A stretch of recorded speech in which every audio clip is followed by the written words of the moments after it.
একটি মুরগির দাম $2000, যা বাংলাদেশি টাকায় প্রায় 2.5 লাখ টাকা। শুনে হয়তো কারো কারো চোখ কপালে উঠবে, কিন্তু অবিশ্বাস্য মনে হলেও সত্যি। এটি এমন একটি মুরগি যার পা থেকে মাথা পর্যন্ত পুরো শরীর কালো রঙের। শুধু শরীর নয়, হাড় এমনকি ভেতরের অঙ্গ পর্যন্ত একেবারেই কালো। রং কালো হলেও তার দাম স্বর্ণের চেয়েও বেশি। কিন্তু কেন এত আকাশ ছোঁয়া দাম?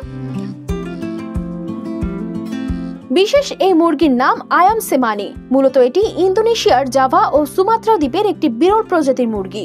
এর জেনেটিক বৈশিষ্ট্যের কারণে শরীরের প্রতিটি অংশ কালো রঙের হয়, যা ফাইব্রোমেলানোসিস নামে পরিচিত। এটি শরীরের সব কোষে অতিরিক্ত রং জমা করে, যার ফলে এই মুরগিটি জন্মের পর থেকে সম্পূর্ণ কালো রঙের হয়। বিশ্বে এই মুরগির সংখ্যা মাত্র 3500। এর বিরলতাই এর দামকে এতটা আকাশ ছোঁয়া করেছে।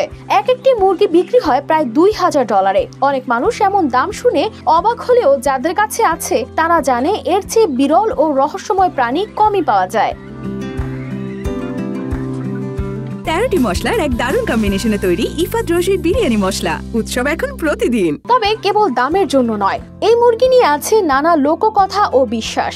ইন্দোনেশিয়ার অনেক গ্রামে তারা মনে করেন এই মুরগির শরীরে বিশেষ জাদুকরী শক্তি আছে, তাই কিছু আচার অনুষ্ঠানে ও তান্ত্রিক কৃত্যে এই মুরগির ব্যবহার দেখা যায়। আবার কিছু মানুষ এটিকে পারিবারিক চীনা ওষুধের উপাদান হিসেবেও ব্যবহার করে। এই মুরগি দেখতে যেমন রহস্যময়, তেমনি এর প্রতি মানুষের আকর্ষণও অদ্ভুত। পা থেকে মাথা, পালক থেকে হাড়, সবকিছুই একেবারে কালো, যা প্রকৃতিতে এমন এক বিস্ময়কর প্রাণী যা সহজে কল্পনাতেও আসে না।